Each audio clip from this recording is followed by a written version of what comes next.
Hello my beautiful people, mumeze mute, nizere ko mumeze fresh, nizere ko mumeze neza, nizere ko ibintu byose ari amahoro kubera ko twaje muri siporo. Nta muntu ujya muri siporo atameze neza, ugomba kujya muri siporo wiyumva ko umeze neza. Niyo utameze neza ukajya muri siporo ugaruka umeze bom.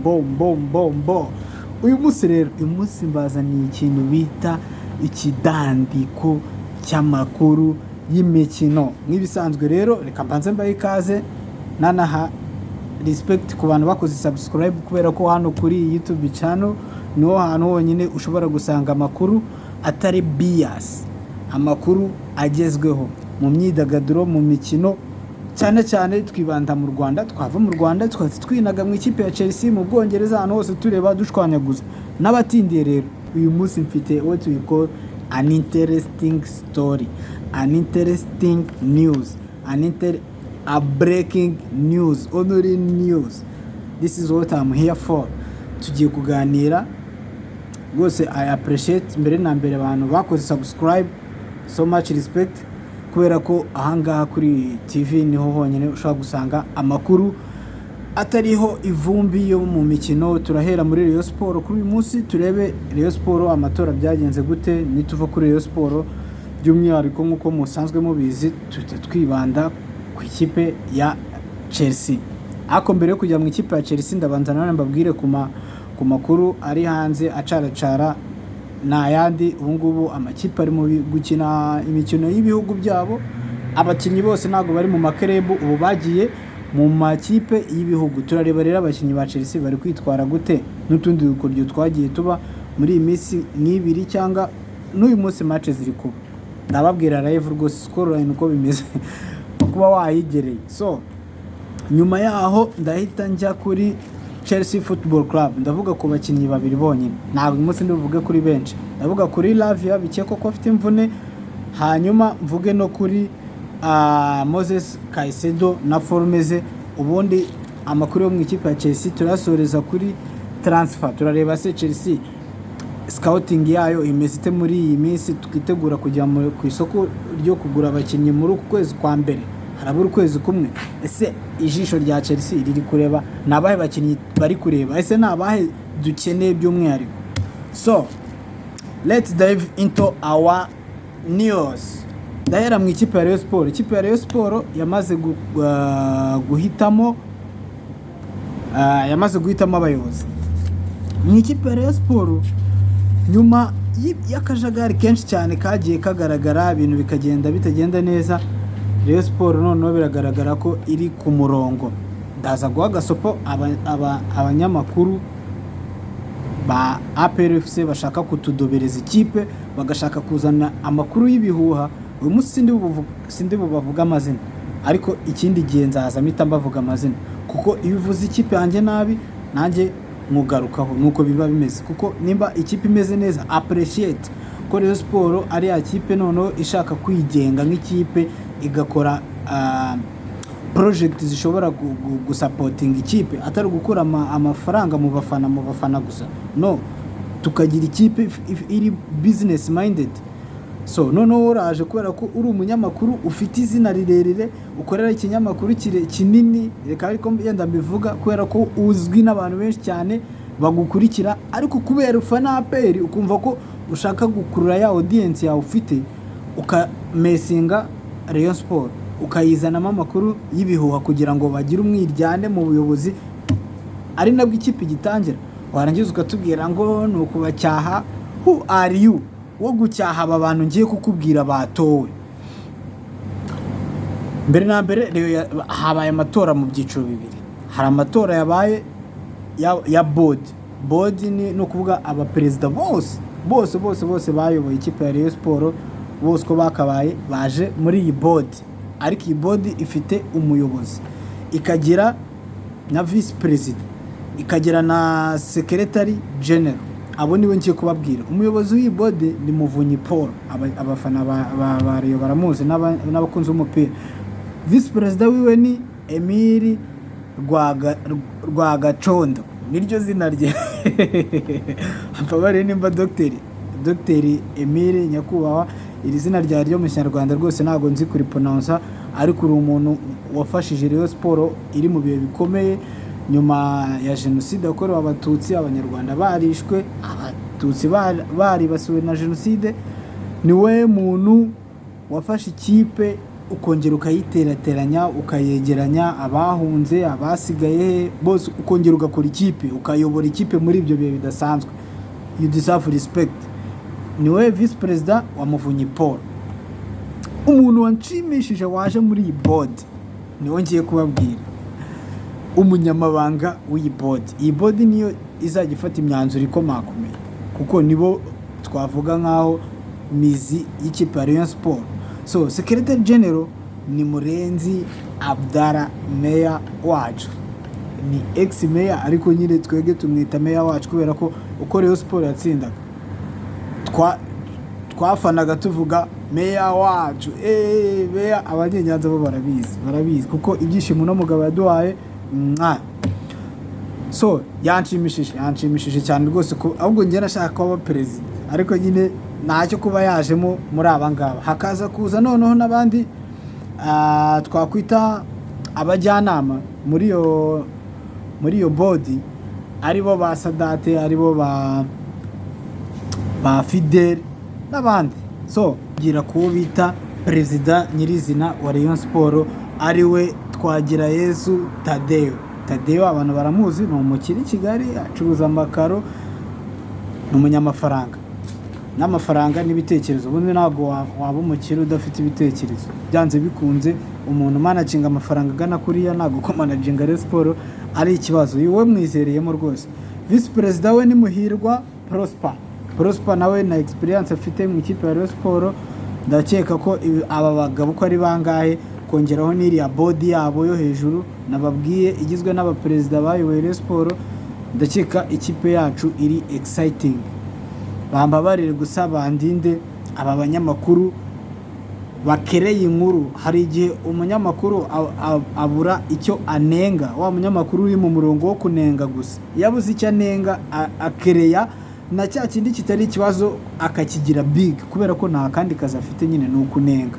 So aba banyamakuru rero badusebereza ikipe, bazanamo ibintu by'ibihuha ngo Shadow Castar ngo ntabwo yagakwiye kuba president umushinga. My friend, ntabwo wambwira ngo body yaricaye itora umugabo nka Shadow Castar twese tuzi n'ibigwi bye ngo ase president umushinga. Noneho wowe bigira ikibazo, wowe kubera ko nawe uri umunyamakuru mugenzi we wasanga ari n'ishyari yenda wagize, wigeze uvugana n'uwa prepare umushinga kubwira ko yabigizeho ikibazo. Nimba ikibazo ari amafaranga abazishyurwa muri kontara. Bundi iyo umuntu mugiye gukora projet nk'iriya mugirana kontara, nimba biri muri kontara sava, nimba bitari muri kontara nabyo icecekere, cyane ko atari we waje ngo abivuge, ahubwo ari uyu munyamakuru ufana APR ushaka kuwanduza izina rya Rayon no kuduca intege no mu rugendo turimo no gukora icyo bita ni ukwamamaza ibihuha. Mbega nicyo kintu nabivugaho, ariko bacire birarura. Rayon Sport dufite match na APR rwose turayitegura ku rundi rwego, kugira ngo bano nyamakuru bazate bacicika. Bafite ubuyobozi bushyashya, natwe dufite ubuyobozi bushyashya, tuzareba ese ubuyobozi buzakubita ku mukino wa mbere ni ubuhe buyobozi buri strong, kandi Rayon Sport ahantu iri neza cyane. So reka twigendere twurire za rute mu kirere, tujye muri international turebe amakipe y'ibihugu bimeze gute. Wagwana mu makipe y'ibihugu rero, ndagenda ndeba mu bakinnyi ba Chelsea of course aho bagiye baherereye hose, turebe uko bimeze. Casadei, uwo bita Cesar Casadei, ni umutaliyani, umwana ukiri mutoya mu midfield mu ikipe ya Chelsea. Abamuzi baramuzi, afite itara, biragaragara ko dushobora kuzamutiza, kubera ko muri midfield dufitemo abagabo nyabagabo. Kano kana rwose gakeneye kujya on loan, kagakina imikino myinshi, kagakura mu mutwe, kakaba macho. Yakiniye Ubutaliyani, bubasha gutsinda ibitego 3. No Ubutaliyani bw'abatarengeje imyaka 21, ntabwo yakinye mu ikipe nkuru. I'm sorry. So banganyije na France y'abatarengeje imyaka 21, ariko no mu petit yatsinze igitego kuko match yarangiye ari 2-2. Undi witwaye neza ni Noni Madueke. Buri gihe nzanganje kuvuga ibibi n'ukuntu yaduteje ikipe, n'ukuntu kubera ko nyine ngiye umukinnyi atari gukora neza ndabivuga. ntago nirarira rwose. So none Madueke yatanze assist nziza, bamuha agapira muri ku mwanya we muri wing, aracenga abadefanseri yinjira mu rubuga rw'amakino yinjira mu rubuga rw'amahina, good, yinjira mu rubuga rw'amahina cyangwa muri box, atanga assist uwo bita Watkins, Ole Watkins atsinda igitego cy'Ubwongereza. Ubwongereza bwarangije iyo match ari 3-0 bwa Greece, sibyo kubwongereza bufite n'indi match uno munsi.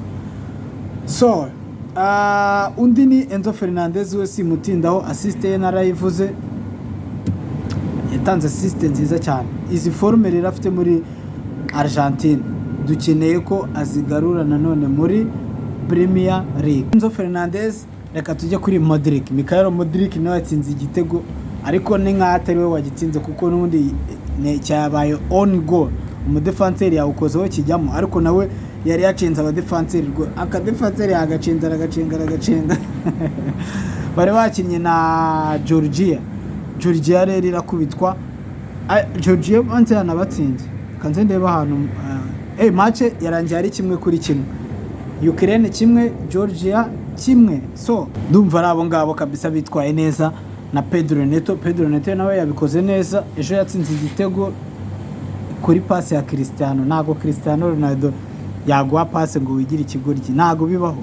So ayo niyo makuru rero yari mu bihugu bigiye bitandukanye nuko byagiye bitsindanwa bitewe n'aho abakinnyi bacu ba Chelsea of course bari. So reka tuhite tujya muri midfield y'ikipe ya Chelsea, kugira ngo nituva muri midfield y'ikipe ya Chelsea tute dusoza amakuru yacu. Ariko mbere gato ndagira mbamenyesha ko Chelsea y'abagore yatsinze Manchester City ikahita ijya ku mwanya wa mbere, bikahita bituma byahaye amahirwe akomeye ya Bombasta. Murabizi ko twamusimbuje Emma Haya, nimba ari Emma, izina rye rindi rirangora gusa mwita Emma, n'ibigwi bye na Premier League zose yatwaye muri Chelsea. Ubu ari gutoza ikipe y'igihugu ya United States of America y'abagore. So uyu mutoza mushyashya rero mu ikipe y'abadamu bita Bombasta, turashaka ko dufasha tugatwara Champions League y'abagore, kuko ikipe yacu y'abagore ntago iratwara Champions League. Utundi dukombe yaradutwaye, amaze gutsinda imikino 10 muri match zose 10 yakinnye mu ikipe ya Chelsea, zose yarazitsinze. Ejo rero kwari kwerekana ko ashaka nawe iki gikombe cy'abagore, bakita Women Super League, something like that. So no muri Champions League ari kwitwara neza, yakubise ka Celtic 2-1. Ndakeka ikipe ya Chelsea uyu mwaka izakora ibintu bidasanzwe.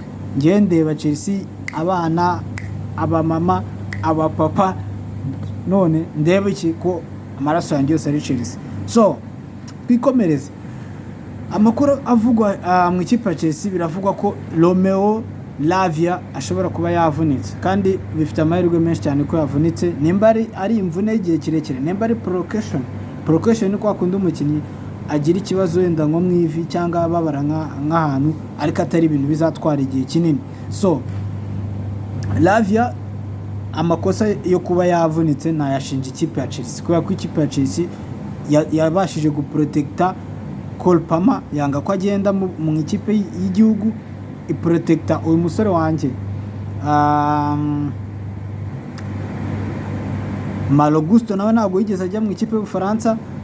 Undi musore banze ko agenda ninde, Wesley Fofana also nawe ntabwo yigeze agenda, na Baris James abo bose n'abakinnyi ikipe ya Chelsea yanze ko bajya mu gukinira mu ikipe y'ibihugu byabo kubera ko batizeye fitness yabo.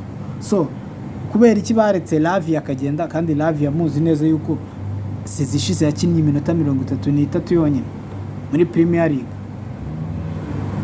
abandi barakina imikino 70 ugakina iminota 30 none ubwaje atangiye kutwereka ibyo ashoboye. Ntagaraza nko kuri wa Romeo Lavia tuzi, kuri level ye, maximum level ye ntagarayigeraho. None usumwohereza mu ikipe y'igihugu, gusa urumva ikosa ari iryande, ikosa ni irya Chelsea. Romeo Lavia akenewe kuba protected, agakora rotation we na Enzo Fernandez. Biriya bintu umutoza wacu yihaye byo kuzajya asimbuza ku minota 89, biriya bintu ni amahano akomeye cyane, kuko bizatera uruntu muri squad ya Chelsea. kuko ntabwo afata umukinnyi nka Enzo Fernandez twaguze miliyoni 100 kujye kumbwira ngo uzamwicaza kuri bench gute se tuzagaruza se amafaranga gute? Nta kipe izamugura na miliyoni 10 nitutamukinisha, kandi si uko ari umukinnyi mubi, nuko afite competition. So uyu mutoza wacu agomba kwiga iki. Reba nk'urugero birambabaza cyane, Christopher Nkunku, breaking news, biri very likely ko Christopher Nkunku mu kwa mbere ejo bundi n'igihe kinini gihari ashobora kujoininga ikipe ya Manchester United kubera Chelsea, kubera uyu mutoza udahereza Christopher Nkunku value afite. Christopher Nkunku niwe top scorer muri ikipe ya Chelsea, afite ibitego 10. Nicolas Jackson afite ibitego 6. Abantu bakina buri munsi mu mikino ye 10 yabashije gukina, Christopher Nkunku afitemo ibitego 10. Urumva ni uri muri forma wo. So kubera ko umutoza wacu ashaka ko Nicolas Jackson ajya imbere agapressinga akanagaruka no muri defense, ndemera ko Jackson ari mwiza mu kudefenda kurusha Christopher Nkunku, ntago bivuze yuko umunota 60 dukeneye igitego utazanamo Christopher Nkunku, kubera ko Christopher are technically better than Jackson. Christopher Nkunku, he is a top finisher. He is finishing very very good kurusha na Jackson, kuko ubahaye gufinishinga rwose nkaga competition Nkunku yamuza imbere.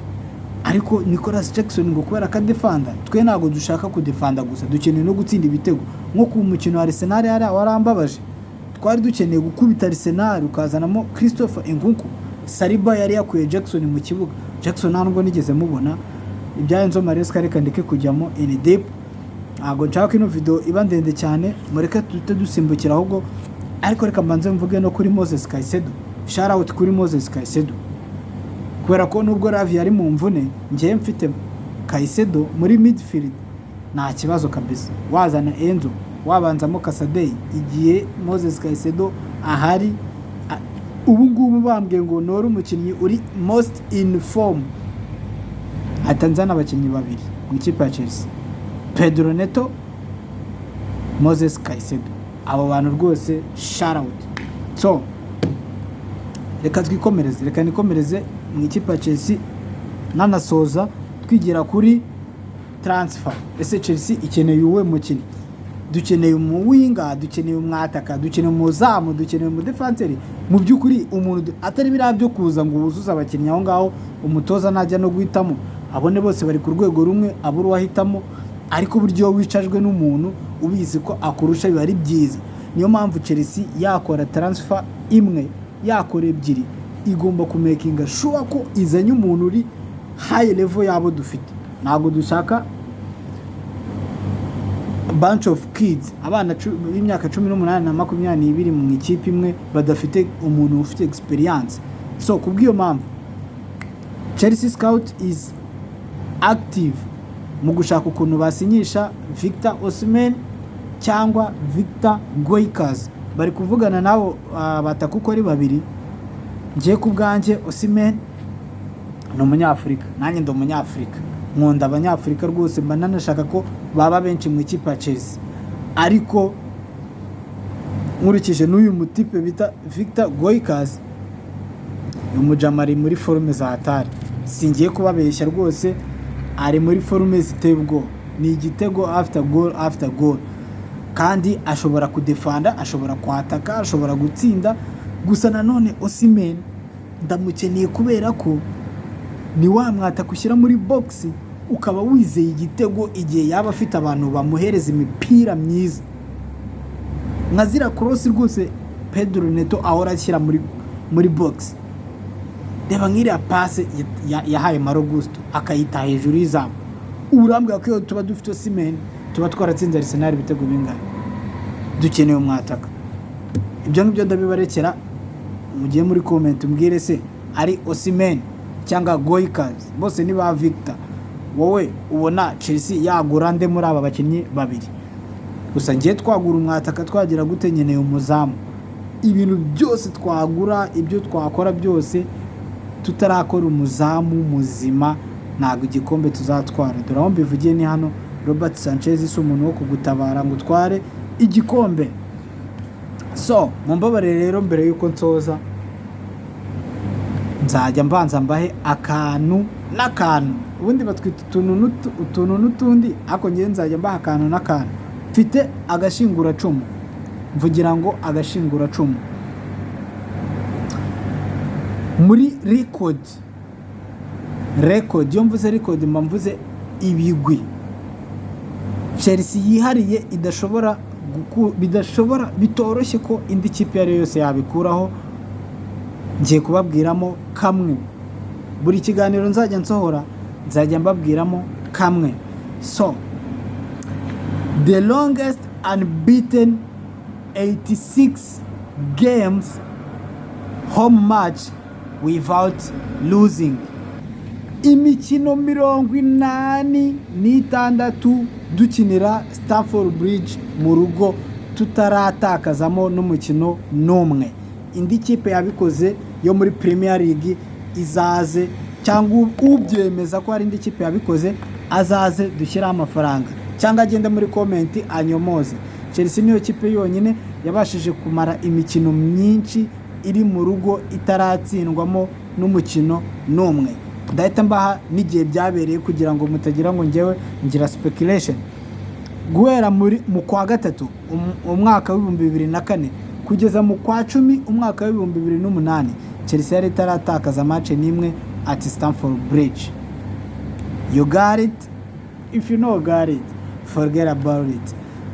You people ndabakunda cyane, murabizi ibyo byose no kubeshya rwose, kubera turabana every single day, mbahereza amakuru mwabaho utuntu n'utundi, ibintu bibari fresh kuri iyi TV. So akantu konyine mbasaba no kunkora subscribe, ugakanda like, ubundi ikiganiro cyacu ukazajya ukibona mu bambere. Murabizi ahangaha ni muri sport, ahangaha ni muri sport. Ndabakunda cyane. A la vista, ciao.